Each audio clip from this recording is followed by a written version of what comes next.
Agora sim. Boa tarde a todos, então. Vamos continuar nossa disciplina. A gente vai falar um pouquinho hoje, então, alguns conceitos sobre a internet, algumas coisas que a gente precisa para poder começar a desenvolver, antes de começar a desenvolver. Talvez algumas coisas daqui você já tenha ouvido falar em outras disciplinas, talvez não, mas a ideia é que que a gente consiga alcançar um certo nível antes de começar realmente a programar o PHP e criar os nossos códigos. Bom, então a gente vai ver alguns conceitos sobre a internet, bem básicos, bem simples, por exemplo, IP, parte de como é que funciona vai ver como é que funciona a internet, então, a requisição, a resposta, como funciona uma navegação na internet, desde o momento que a gente digita o endereço até a resposta da informação lá, e vamos ver como é que se chamam as partes do site, então, para daí sim a gente começar a, nos próximos capítulos a programar realmente em PHP e desenvolver. Então vamos falar sobre os conceitos da internet então. A internet ela é uma plataforma de comunicação de dados. Esses dados podem ser estruturados ou não. Em sua grande maioria são dados estruturados, então ele tem uma estrutura específica para poder entregar essa informação.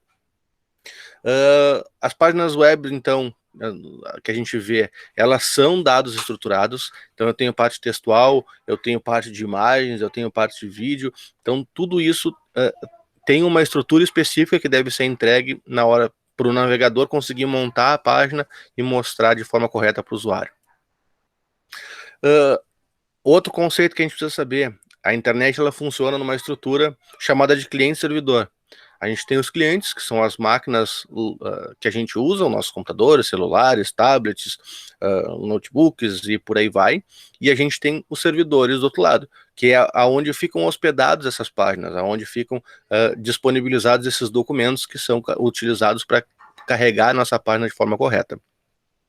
Antigamente a gente tinha poucos sistemas de cliente, a gente tinha notebooks, computadores, depois entraram os celulares, vieram os tablets, então começou a aumentar isso de forma escalonada. Hoje em dia já tem geladeira que se conecta na internet, a gente tem essas caixinhas de som do Google, da Amazon, tem uma série de equipamentos que se conectam na internet.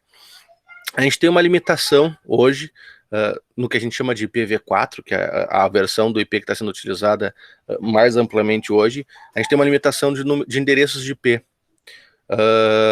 E isso acaba dificultando, justamente pela quantidade de equipamentos que a gente tem conectados. Para isso se criou alguns artifícios, alguns subterfúgios, utilizando o NAT, por exemplo, que tu cria uma rede oculta dentro de outra rede para aumentar a quantidade de equipamentos. Mas mesmo com esses subterfúgios, já está sendo difícil conseguir endereços livres para poder disponibilizar para clientes e servidores. Para isso, então, para solucionar esse problema, surgiu então o IPv6, que é um endereço de IP maior, então dá para botar mais equipamentos na rede utilizando esse tipo de endereçamento. Outro conceito que a gente precisa saber, como é que é a nomenclatura do endereço que a gente bota lá no nosso navegador. Por exemplo, para vocês entrarem no Google, vocês vão lá www.google.com.br. Se for somente isso, a gente chama de URL, que é o endereço aonde está aquele recurso, aonde está aquele site.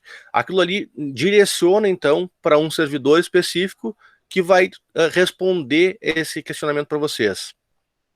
Além de ter a URL, a gente também tem a URN. A URN, basicamente, é o local naquele servidor onde está o meu arquivo. Então, eu tenho que saber em qual pasta está aquele arquivo dentro do servidor. Então, eu boto lá google.com.br barra qualquer coisa, .php ou .html, ele vai lá dentro do servidor do Google e vai dizer, ó, dentro dessa pasta aqui tem que ter o arquivo XYZ, por exemplo.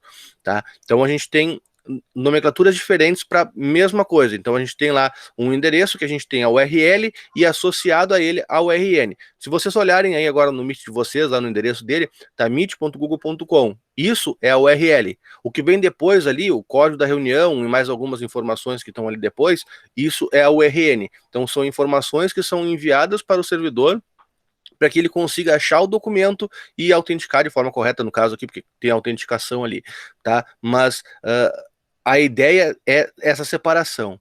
E quando a gente quer juntar tudo, eu quero enviar um endereço completo lá do servidor que eu estou utilizando e mais o local onde está o meu arquivo, eu utilizo a URI. A URI, então, associa a URL mais a URN e coloca antes disso, então, o protocolo que eu estou utilizando. A gente pode utilizar o protocolo HTTP, que é o mais comum, o HTTPS, que é esse mesmo comum, só que com criptografia, então ele adiciona mais uma camada de segurança a isso. Eu posso utilizar o UDP, que é uma comunicação mais utilizada para vídeos, por exemplo. Eu posso utilizar o FTP, que é para comunicação de arquivos, para envio e recebimento de arquivos. Então tem vários tipos de protocolos que são utilizados. E esse protocolo, ele determina como é que vai se dar a comunicação entre o meu navegador, no caso, ou o meu equipamento, meu cliente, e o servidor.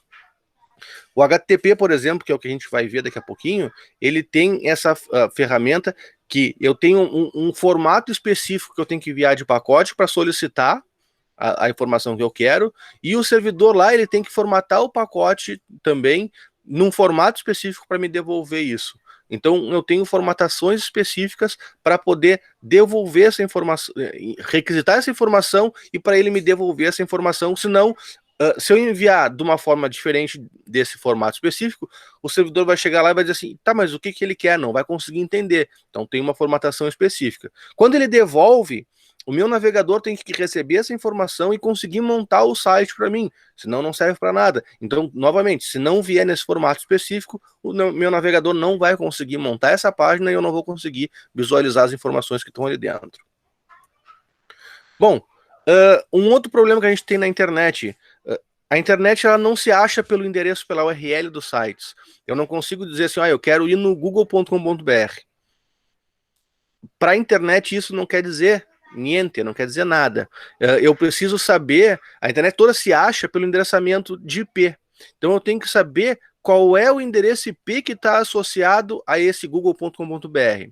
Para isso, então, existem ferramentas chamadas de DNS, ou Domain Name Systems, que tem uma lista interna dele lá, que tem vários domínios registrados e os IPs associados a esses domínios. Então eu tenho lá que o www.google.com.br está associado ao IP 172.217.172.195. E quando o meu navegador faz uma requisição lá para o meu roteador vai no servidor de DNS, resolve esse endereço, identifica qual é o endereço IP, e depois que ele tem essa resposta, aí sim ele consegue enviar isso para o servidor para poder tramitar lá tudo que o servidor precisa fazer para poder me devolver esse dado. Então, eu tenho que resolver esse endereço da URL que eu tenho para o endereço IP que está associado àquela URL para poder mandar esses documentos. Tá, mas e como é que, então, esses DNS trabalham para identificar esses sites, identificar qual é o IP de uma determinada URL? Basicamente, ele tem uma lista. Então, ele tem uma lista de endereços, de URLs, associados a uma lista de IPs. Mas, se ele não consegue achar essa informação, se ele não consegue achar aquele endereço que estava sendo procurado, ele pode fazer uma requisição para um segundo servidor, que é chamado de servidor secundário. Esse servidor secundário também tem uma lista e pode resolver aquela URL para o navegador, ou então, se ele também não souber, ele ainda pode ir pesquisar em outros servidores. Então a gente tem uma configuração no servidor de DNS que é quantos saltos ele pode dar, é quantos servidores ele pode pesquisar. Então ele pode pesquisar em um, pode pesquisar em dois. Por padrão, se eu não me engano, ele vem configurado para 30 saltos. Então ele pode procurar em 30 servidores diferentes até dizer, não achei esse endereço não existe. Só que reparem que se vocês colocarem um endereço que não existe, o navegador de vocês responde muito rápido que não existe esse site. Por quê? Porque esses saltos, eles são muito, mas muito rápidos mesmo. A comunicação entre os servidores de DNS para fazer esses saltos é muito pequena. Então, eles conseguem fazer uma verificação em vários servidores de forma bem rápida para conseguir resolver isso. E normalmente eles mandam para todos os 30 servidores ao mesmo tempo.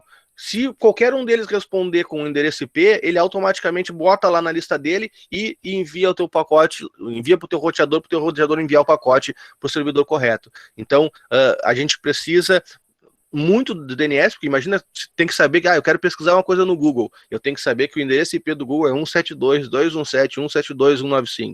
Ia ser uma coisa muito difícil da gente conseguir navegar na internet de uma forma razoavelmente fácil.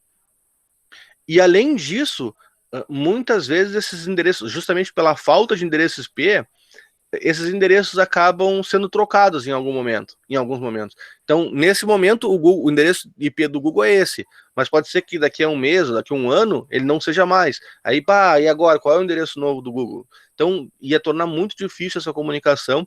Para isso, então, foram criados servidores de DNS que resolvem esse URL que a gente precisa buscar para o endereço IP que a gente tem no servidor. Bom, como é que funciona a internet, então? Basicamente, a internet funciona em um processo de request response. Então, eu faço uma requisição, o servidor processa essa requisição e me devolve uma resposta. Tá? Então, o request nada mais é do que os dados enviados do meu navegador para o servidor. E, novamente, esse pacote de dados que é solicitado do meu computador, do meu navegador, para o servidor, ele tem uma estrutura de dados específica. Eu vou mostrar para você daqui a pouquinho como é que é a estrutura do HTTP, tá? Mas ele tem uma estrutura específica que deve ser enviado com alguns parâmetros específicos, outros parâmetros opcionais, tá? Mas que o servidor vai receber esses dados, vai conseguir interpretar isso de forma correta para analisar o documento que eu solicitei, com as informações que eu solicitei, para poder me retornar de forma bem precisa. E a resposta, então, são os dados que são enviados do servidor para o meu navegador. Então, o servidor vai receber a requisição, vai processar essa requisição, pegar dados do banco de dados, processar o meu PHP, por exemplo, interpretar tudo, fazer o que tem que fazer, e no fim das contas ele gera um HTML e retorna uma resposta lá para o meu navegador, que consegue montar esse HTML de forma correta. Como é que então funciona uma requisição de HTTP? Basicamente ele tem essa estrutura aqui, tá? Primeira coisa que a gente tem é o verbo ou o método. A gente vai ver mais adiante que a gente tem utiliza bastante isso, principalmente na parte de que a gente trabalha com formulários. Então a gente sabe qual é o método, o verbo que está sendo utilizado ali. Mas também quando a gente vai trabalhar com web services ou APIs, a gente tem que utilizar, a gente pode utilizar outros verbos possíveis, tá? Mas os principais são o método get e post. A gente vai ver mais adiante como é que funciona cada um deles, principalmente na parte de formulários. Mas a gente tem o método put, o método delete, o método update. Então tem vários métodos que podem ser utilizados para fazer funções lá dentro do meu servidor. Além disso, então, eu tenho que mandar a URN, então a localização onde aquela informação está dentro do meu servidor, para ele conseguir interpretar de forma correta, e a versão do HTTP. O HTTP hoje tem duas versões funcionando, a versão 1.1 e a versão 2.0, e já está em estudo uma versão 3.0, que melhoraria essa parte de comunicação de dados, tornando um pouco mais rápido essa comunicação para entregar o site de forma mais rápida para o usuário. Mas hoje a gente tem a versão 1.1 e a versão 2.0 rodando do HTTP. Além dessas informações que são obrigatórias, eu tenho algumas informações que são ditas como opcionais dentro do cabeçalho da minha requisição, tá? Por exemplo, qual é a linguagem que eu estou aceitando, que eu estou requisitando? Eu estou requisitando que o site venha em português do Brasil, ou que o site venha em inglês americano, ou inglês britânico, ou qualquer coisa desse tipo, tá? Então tem várias linguagens possíveis que ele está requisitando. Obrigatoriamente o servidor vai devolver nessa mesma linguagem?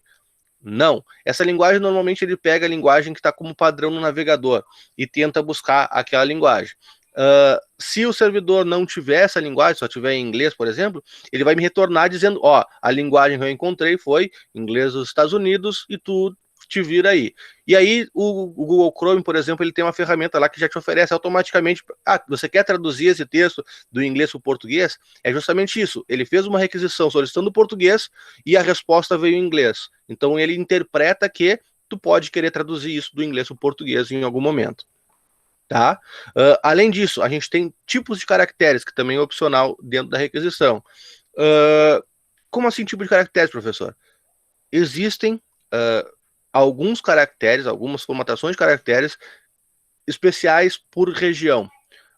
Se a gente pegar o português do Brasil, por exemplo, que a gente usa o TF8 ou o ISO 88591 ou o Latim 1 ou alguma coisa desse tipo, eles fornecem então os acentos que a gente utiliza na língua portuguesa.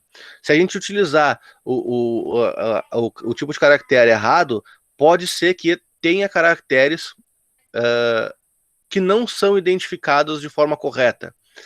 Algumas vezes a gente não fornece para o nosso HTML lá qual é o tipo de caractere que vai ser utilizado, e ele bota uns caracteres malucos no lugar onde tem acentuação.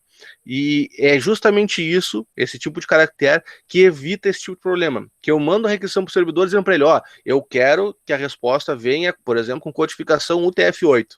O navegador vai interpretar aqueles dados e vai te retornar esses dados em UTF-8. Então eu consigo interpretar isso de forma correta e utilizar essa informação de forma correta também, tá? Além disso, eu tenho o host, esse é obrigatório. Então eu tenho que colocar dentro da requisição qual é a URL do site que eu estou buscando. Por que eu preciso colocar isso? Basicamente hoje em dia os servidores, eles hospedam normalmente mais de um site no mesmo servidor. Então eu tenho um servidor lá com o endereço 200.191.19. alguma coisa, que ele hospeda 3 sites.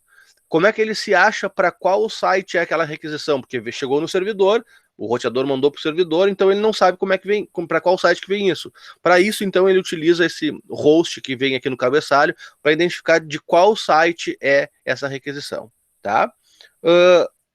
Uma outra coisa que vai no cabeçalho, que a gente normalmente não manda, que se a gente for trabalhar, a gente não vai mandar, mas que normalmente vai num cabeçalho, numa requisição, é dados do navegador, ou dados do agente, que eles chamam. Qual é o navegador que está usando, qual é o sistema operacional que está usando, esse tipo de informação. A gente pode ver depois o Google Analytics, que é uma ferramenta que faz análise em cima de sites, que ele consegue identificar quantos usuários que acessaram o meu site estavam utilizando, por exemplo, o Google Chrome, quantos estavam utilizando o Firefox. Então, em cima dessa informação que vai no cabeçalho, o servidor consegue fazer esse tipo de análise e depois entregar da forma correta, tá?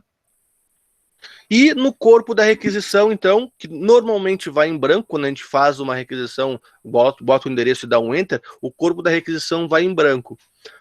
Quando a gente preenche um formulário, as informações daquele formulário, elas são enviadas dentro do corpo da requisição. Tá? Então, o corpo da requisição só é utilizado quando eu estou preenchendo um formulário, seja um formulário de login, seja um formulário de cadastro, seja um formulário de preenchimento de qualquer informação lá dentro da minha página. Então eu chego na página, abro a página, eu mando o corpo vazio. Quando eu vou responder algum formulário ou enviar alguma informação para o servidor, essa informação então vai dentro do corpo da mensagem. Aqui então tem um exemplo de como seria um request, tá? Então a gente tem aqui o get, que é o método que está sendo utilizado, tá? Então eu estou requisitando a informação através do método get. Depois a gente tem a URL, então, eu estou buscando a página hello.htm, tá? Que está dentro da raiz do servidor. Além disso, eu estou utilizando, então, o HTTP na versão 1.1, tá? Então, não estou na última versão, porque a última versão é 2.0, mas funciona normalmente até hoje a 1.1. Aqui eu tenho user agent, então as informações do meu navegador, do meu usuário. Nesse caso aqui, estava utilizando o navegador Mozilla, que é o Firefox 4.0, compatível com MSE 5.01, que era compatível com o Internet Explorer antigo. Essa requisição foi usada, então, o Windows NT, isso aqui é uma requisição bem antiga que eu tinha armazenada no meu computador e eu utilizei ela mesmo. Além disso, então, eu tenho informação do host, então, o site que eu estava buscando. Então, eu estava buscando dentro do site google.com.br a página hello.htm. Passei para ele, então, qual é o tipo de linguagem aceita. Então, estou requisitando em português do Brasil. Então, eu estou fazendo uma requisição de dados em português do Brasil. Ele não se preocupou nessa requisição com o tipo de caractere que ele vai receber. Então, ele não fez não teve essa preocupação. E ele disse que ele fez uma conexão Keep Alive. que é uma conexão que fica aberta, não tem problema, não vai ter, o meu cliente vai fazer a solicitação e vai ficar esperando uma resposta, tá? Então isso aqui seria uma requisição, é assim que ele faz, que o navegador de vocês faz quando ele quer buscar uma informação na internet. Como é que o servidor responde para vocês? Ele tem, novamente, algumas informações que são obrigatórias, outras que são opcionais, tá? A versão do HTTP ela é obrigatória, normalmente ele utiliza a mesma versão que veio a requisição, porque pode ser que tu esteja usando um navegador antigo que não tem o HTTP 2.0, então eles mandam na mesma versão do HTTP que foi feita a requisição. Se a requisição foi feita no 1.1, ele vai responder em 1.1, se a requisição foi feita no 2.0, ele vai responder em 2.0 também, tá? Além disso, eu tenho o código da resposta. Quem aqui nunca abriu uma página e recebeu um erro 404? Erro 404, ele é um código de resposta do servidor, tá? O erro 404 quer dizer que ele não encontrou aquele arquivo que tu estava procurando dentro do servidor. Mas eu posso ter o erro 500 também, que é um erro que deu um erro. Eu achei o documento, só que quando estava processando ele, eu não consegui montar a página que eu precisava devolver para o usuário. E tem vários, 500, assim como 400, tem vários também. Os mais comuns de se achar quando deu tudo certo é o 200, que é 200 ok, tá tudo certo. Então, quando eu recebi um código de resposta 200 ok, 200, quer dizer que tá tudo ok. O navegador foi lá, o servidor foi lá, buscou as informações, processou essas informações e respondeu de forma correta, então, para o nosso servidor, para o nosso navegador. De vez em quando a gente pode se deparar com um arquivo, com um código de resposta 300. Quer dizer que deu certo, consegui carregar as informações, mas tem alguma informação faltando. Por exemplo, eu não consegui carregar algum CSS, eu não consegui carregar alguma coisa de JavaScript, ou alguma imagem, então ele retorna dizendo um código 300, dizendo, ó, eu consegui carregar o navegador, mas está faltando alguma coisa, tá? Além disso, então, a gente tem dentro da resposta algumas informações básicas, iguais da requisição lá, que é o host, da onde veio aquilo ali, a linguagem que ele conseguiu devolver, o tipo de caractere, se foi solicitado. Então, ele traz algumas informações ali para o navegador conseguir identificar que foi daquela requisição que ele fez, a resposta daquela requisição que ele fez, e conseguir montar essa página de forma correta. Além disso, então, no corpo da mensagem da resposta é onde vem o HTML em si, tá? Ou o CSS, ou a imagem, ou seja o que for. O que a gente requisitou, o que a gente fez a requisição, a resposta vem, então, no corpo da resposta. Tá? Então a resposta é a versão, o código de resposta que ele tem, o cabeçalho, e depois no corpo da resposta vem então a informação que a gente solicitou. Bom, como é que funciona então a navegação na internet? Basicamente, o usuário vai digitar o URI no navegador, tá? Então ele vai chegar ali no navegador, vai botar lá o google.com.br ou moodle.ifsu.br ou qualquer coisa do tipo. Então o usuário vai digitar o URI no computador. O nosso navegador, então, vai enviar essa requisição para o servidor web, só que quando chegar no primeiro roteador, ou em algum momento em algum roteador, ele vai receber essa informação e vai dizer, opa, para quem é essa informação aqui? Ele vai pegar a URL e vai enviar isso para um servidor de DNS para identificar qual é o IP. Para depois que ele receber essa resposta, ele conseguir enviar isso para frente e chegar no servidor de destino dessa requisição. O servidor, por sua vez, recebe essa URN, a URI inteira, na verdade, pega só a URN, então, só o documento onde tem que estar aquilo ali, e vai buscar esse documento. Ele vai lá nas pastas internas dele, naquele caminho que foi passado, e vai verificar se aquele documento existe. Se não existir, ele automaticamente retorna o erro 404. Existiu? Beleza, agora nós vamos começar a processar esse negócio aqui. Se for um código em PHP, ele vai rodar o interpretador PHP. Se tiver banco de dados, ele vai lá no banco de dados buscar. Então ele faz tudo o que ele tem que fazer e no final ele cria um documento HTML. E esse documento HTML é devolvido então para o navegador, é enviado como resposta para o nosso navegador, tá? O nosso navegador recebe isso, esse HTML, e normalmente quando ele recebe o HTML, ele verifica que tem várias outras coisas que ele precisa puxar também. Por exemplo, quando vem o HTML, não vem os arquivos CSS, não vem os arquivos JavaScript, não vem as imagens, não vem os vídeos, não vem uma série de informações dentro do HTML. Ele tem que ir lá e requisitar. Ó, eu tenho uma imagem aqui, eu vou lá, faço uma nova requisição para o servidor, digo para ele assim, ó, eu preciso dessa imagem. O servidor me responde essa imagem, eu consigo começar a montar esse negócio. Eu preciso desse arquivo CSS, o servidor vai lá e me responde esse CSS e começa a montar. Dentro do nosso navegador, existem 3 motores que trabalham separados, mas que depois eles juntam tudo. A gente tem um motor do Doom, que é um motor que interpreta esse HTML, processa ele e monta a estrutura da página. A gente tem o CSS1, na verdade, que ele é como se fosse o Doom, só que ele só trabalha com CSS, então ele carrega todo o CSS na memória, e aí ele consegue linkar depois as regras do CSS com aquele documento HTML de forma bem justa depois, e além disso ele tem então um motor de JavaScript, que consegue alterar também esse Doom, esse CSS em algum momento, em tempo de execução, que a gente chama. Enquanto a página está sendo carregada, ou enquanto a página está sendo mostrada no navegador, esse JavaScript consegue alterar os elementos ali dos dois motores em tempo de execução. Para depois, então, o nosso navegador conseguir nos mostrar a página de forma correta, conforme a gente solicitou. Tá? Bom, então só depois de receber todos os arquivos é que o navegador mostra as informações para nós. Como é que se chamam, então, as partes de um site? Basicamente, um site está dividido em 2 tipos. Tá? A gente tem os sites estáticos e a gente tem os sites dinâmicos. Os sites estáticos vocês viram em PI1. Vocês viram a parte de HTML, CSS e JavaScript.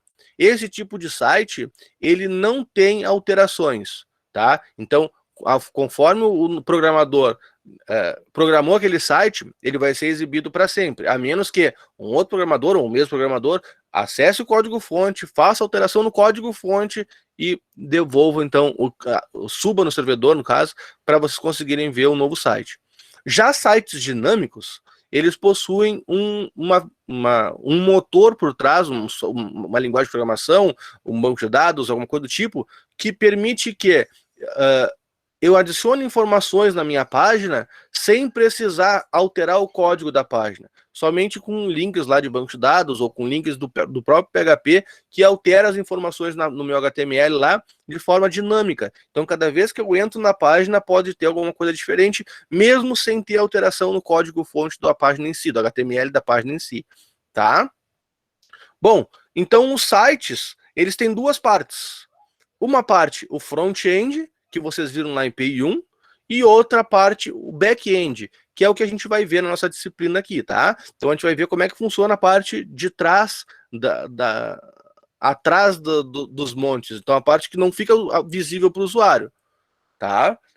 Bom, o que tem no front-end, então? HTML, CSS, JavaScript, que vocês já viram, e no back-end a gente tem toda a parte de servidor, a parte de banco de dados, a parte de autenticação de usuário, a parte de hospedagem, a parte de e-mail. Tem um monte de coisa que a gente precisa, então, começar a entender, pelo menos, para poder programar de forma correta os nossos sites para fornecer para o usuário o que ele deseja.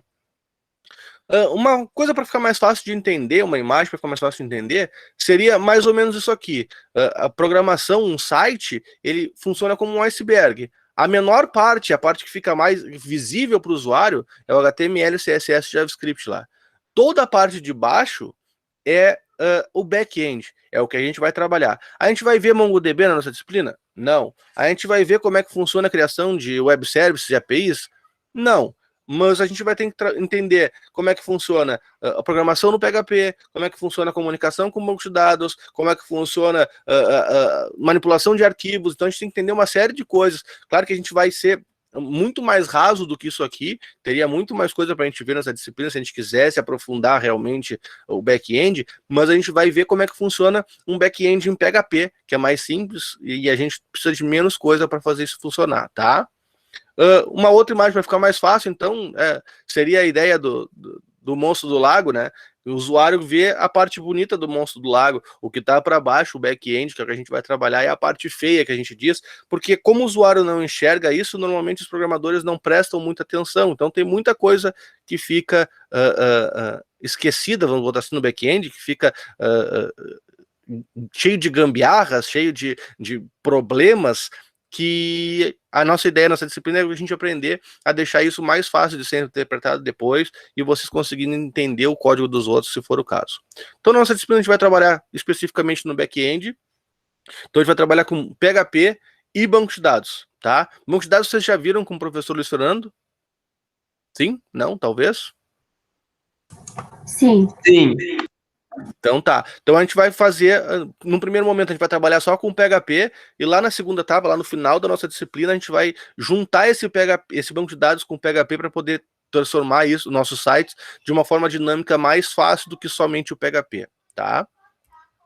Bom, a nossa aula síncrona fica por aqui, a gente vai conversar um pouquinho mais da aula, não necessariamente do conteúdo, mas a gente vai falar um pouquinho da aula, como é que vai funcionar a parte assíncrona, tá? Mas alguém ficou com alguma dúvida em cima do que a gente falou até agora? Essa é a hora. Senhor, eu vou confessar que eu entendi ali que o senhor quis dar um resumão e tal, mas a gente vai começar a ver e entender melhor quando a gente começar a praticar, né? Sim, e isso, tá. isso aqui não é a nossa disciplina, tá? Isso aqui é basicamente uma introdução à nossa disciplina. A partir da aula assíncrona que vocês vão começar, vai ser aberta para vocês daqui a pouquinho, aí sim que vocês vão começar a trabalhar com o PHP em si, vocês vão ver a introdução do PHP. Isso aqui é basicamente para vocês verem como é que funciona a internet, tá? Para a gente ter algumas coisas, porque vai ter um momento que a gente vai trabalhar lá dentro do nosso PHP, que vocês têm que dizer aonde está o meu arquivo, por exemplo, para onde vai os dados do meu formulário. Então vocês têm que saber como é que funciona a parte de pastas, que ele joga para URL, para URN. Então é basicamente para vocês terem uma noção de como isso funciona, para a gente mais adiante, se vocês tiverem alguma dúvida, não me lembro o que é URN, tem lá o vídeo para vocês verem o que é. Senhor, não sei se o senhor viu a dúvida ali do eu vou ler agora as mensagens. Vamos lá. Tá tudo certo. A gente vai usar Postgres ou SQL. SQL todos os dois são, tanto Postgres quanto MySQL. Porque metade da turma teve com o IF e metade teve com... tá colecionando e outra metade deu com o professor. Não tem muita diferença um e o outro, tá?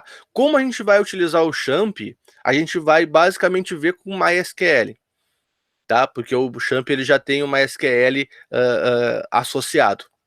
Ah, professor, mas eu quero usar o Postgres. Não tem problema, a gente vai arrumar um outro jeito, a gente vai ter que instalar o Postgres na máquina, ou talvez utilizar o servidor da escola para fazer isso, mas fica muito a cargo de vocês, tá? Eu não vou obrigar ninguém a utilizar o banco de dados X ou Y, tá?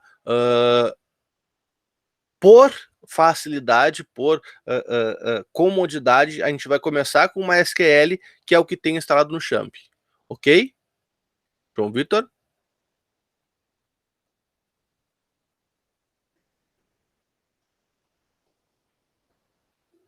Então tá.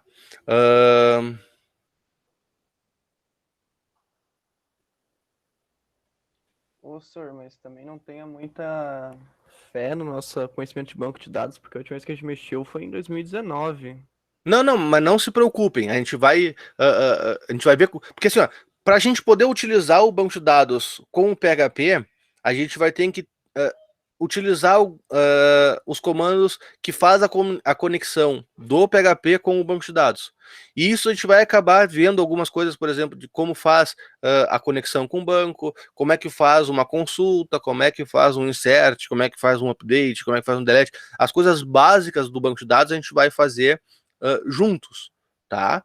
Não estou confiando muito no banco de dados de vocês, mas confio que vocês conseguem fazer, até porque vocês já viram, seja com um professor ou com outro, não faz diferença, vocês já viram mais ou menos, talvez só um startzinho vocês já consigam partir para desenvolver então o que a gente precisa. Mas se alguém tiver alguma dúvida, com certeza a gente vai lá e consegue arrumar, ajustar as coisas para deixar da melhor forma possível. Mais alguma dúvida?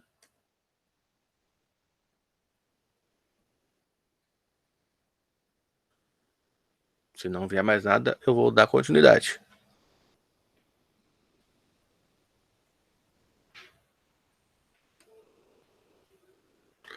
Bom, já que não veio mais nada... Ah, não, peraí.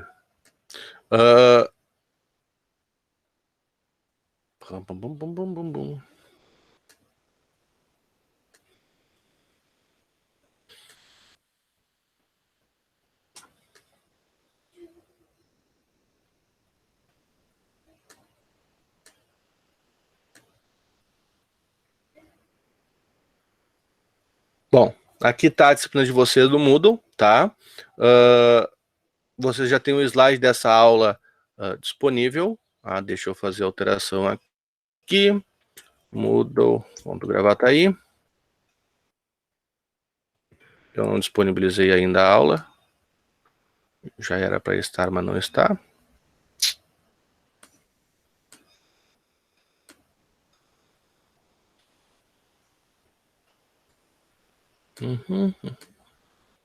Bom, mas vocês já têm, vai estar disponível para vocês já daqui a pouquinho.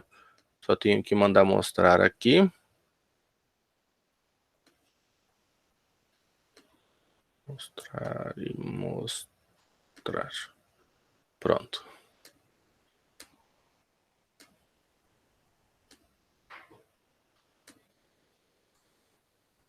Então já está disponível para vocês aqui, então, a videoaula então, da nossa aula 2, tá? Além disso, a gente tem os slides que foram utilizados nessa aula 2, então vocês conseguem verificar o material sem ver a videoaula se quiserem, mas aconselho a ver um vídeo, porque o vídeo tem muita informação que eu passo falando, tá?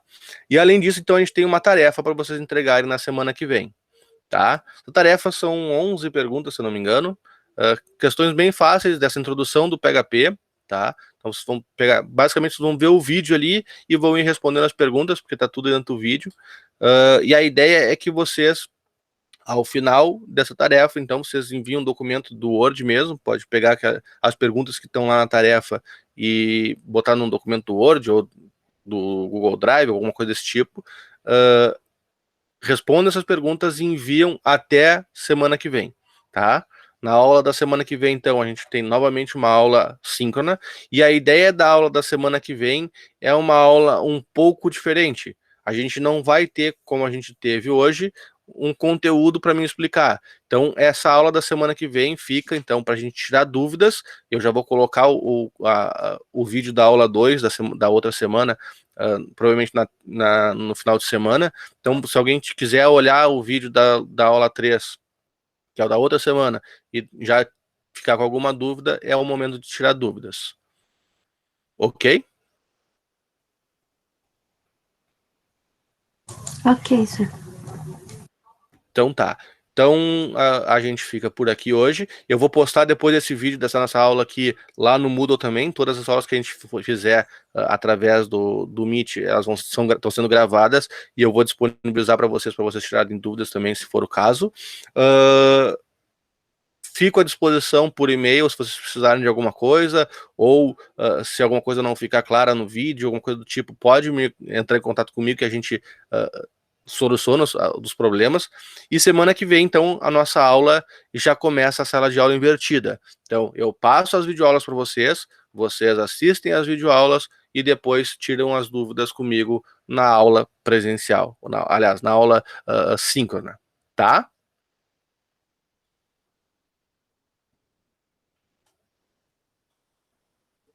Beleza. Então tá.